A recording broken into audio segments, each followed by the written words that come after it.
Renault Citroën vont mieux cette année, notamment sur le marché français, et pourtant les deux sociétés vont supprimer des emplois l'an prochain. 1800 pour Renault environ, plus de 1000 pour Citroën. Paradoxe donc, les deux sociétés s'expliquent. Exception faite en effet du marché français qui a été relancé par la prime Balladur. Le marché européen lui reste difficile et la concurrence japonaise s'accentue. Il faut donc être de plus en plus productif. Jérôme Korkikian.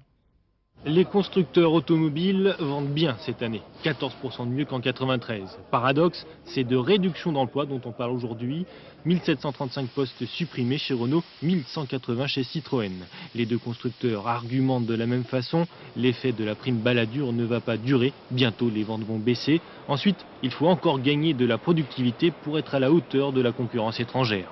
Le cauchemar des voituriers français, 1999, l'ouverture totale du marché aux Japonais.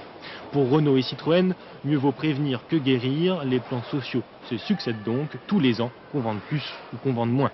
Les syndicats refusent cette logique. On travaille le samedi. On a des milliers d'intérimaires qui travaillent chez nous. On n'a jamais gagné autant d'argent. Pourquoi cet argent ne serait pas mis au service de l'emploi? Pourquoi cet argent ne serait pas mis au service de la clientèle qui attend ses voitures? Le marché automobile a encore progressé.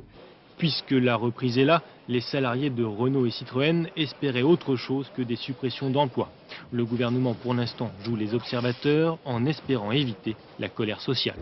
Citroën est une entreprise pleine d'avenir et je crois qu'il faut faire confiance à ses dirigeants et au dialogue social à l'intérieur de l'entreprise.